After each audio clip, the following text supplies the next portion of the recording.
Welcome everyone. We are going to take two Bellowers, a rare Void champion, into the Doom Tower. We're going to lock out all their skills, so all they can do is their A1, and we're going to see how powerful it's going to be. If you haven't watched my videos before about clearing the Doom Tower with rare champions along with our free-to-play legendary champions, we use Bellower in a stun set in a lot of those videos to help you get through that content.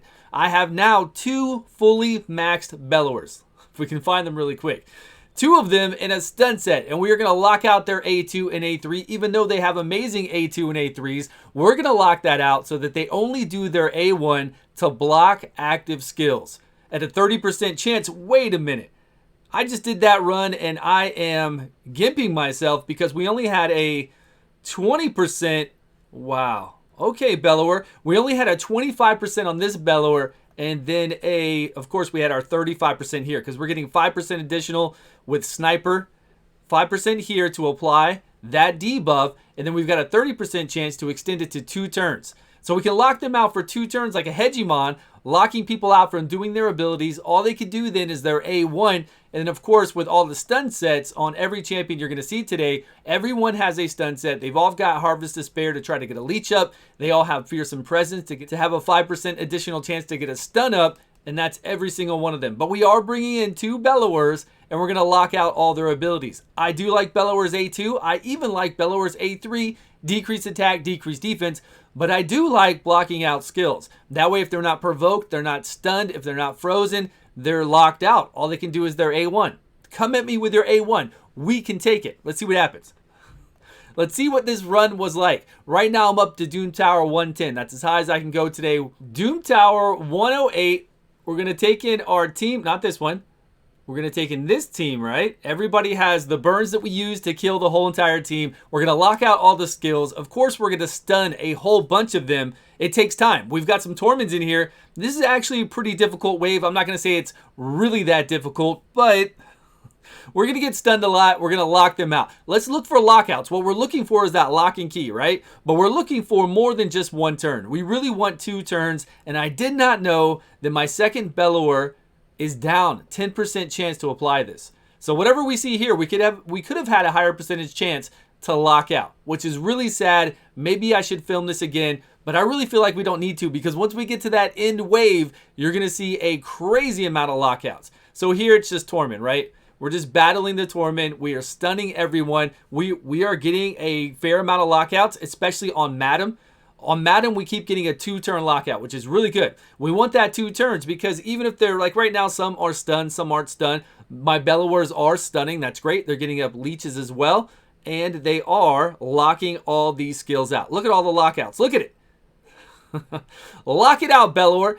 So it's pretty strong. It is pretty strong. It's always been strong. Now with the AI, we can tell it to never do any of the A2 or A3. But if you wanted to, if you got down to this and you were like, okay, I want to make this quicker, you can take it off auto, have them do their A3, decrease attack, decrease defense, and then put it back on auto. And they'll go back to only doing their A1.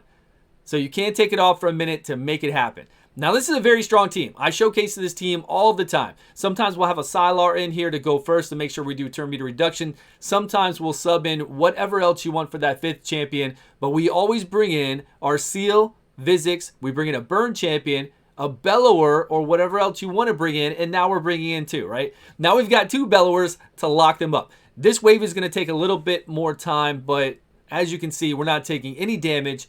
Let's jump forward a little bit. Let's get to the exciting wave.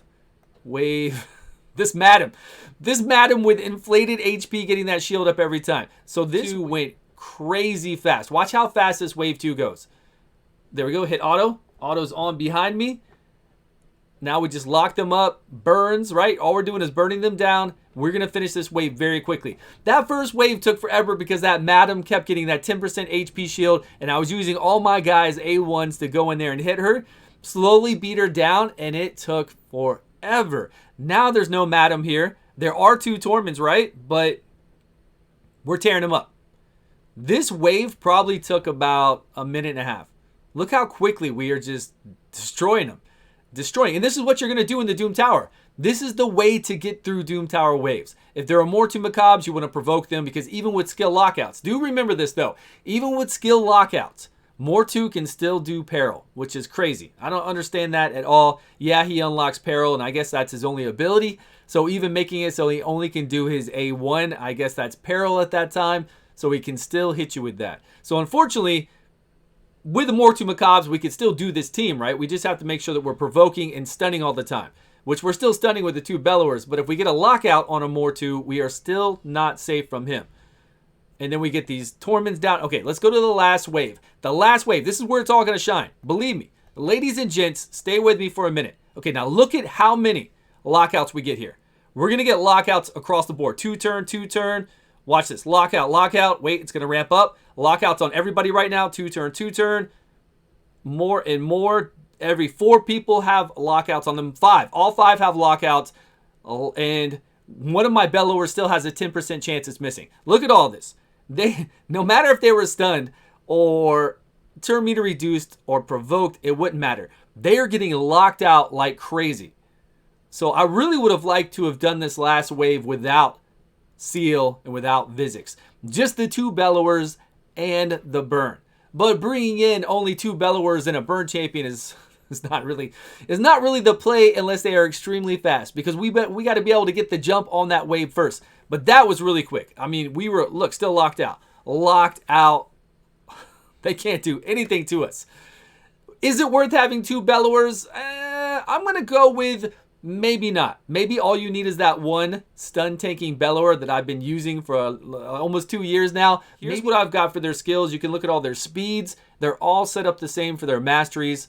All with Fearsome Presence, all with stun sets. Every single champion on this team has a stun set. Akoth, Bellower. Akoth is amazing. If you haven't seen my guides on Akoth, this burn champion, please check them out. So damn good. And then we have our 2 Bellowers locked out. We have our Seal, making sure she'll always do her A2. And then we have Vizix, making sure she comes in there and does that AoE provoke first, and then follows with that AoE slow speed. Every single one of these champions has stun set. Look at that. She's got a stun set right there.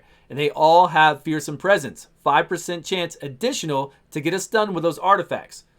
Even my Seal has a stun set. And then we have Harvest Despair, Fearsome Presence, as you can see there. And then most of them have ways to, increase our debuffs that we're putting up there. But that's it for 2 Bellowers. Let me know how you feel about 2. I don't know that you necessarily need 2 after running these 2 together. If all you had was rares in the game, if you have a limited roster, would 2 work for you? Absolutely. 2 would work out really well. And then maybe you're not even up to get Vizix yet. Maybe you don't have any other champions. Sure, 2 will help you get very far in the Doom Tower. It will help you out there with a burn champion to lock everything up. But I feel like that 5th slot there is your sub slot for whatever you're fighting. Like whatever's really, maybe you need block buffs. Maybe you need to go in there with somebody that blocks buff like Ugo. Maybe we need to bring Umbral Enchantress to block all those buffs in case somebody gets loose. Maybe we need more provokes if we're going up against Mortu Macabre, so we can make sure that we provoke them along with this team to burn them down. Maybe we need AoE block heals, something of that nature. I feel like that's what that 5th slot is waiting for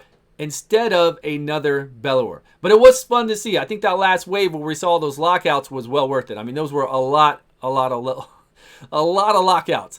Thanks guys for watching. I appreciate your time. Please subscribe if you haven't, and I will see you all in a video soon.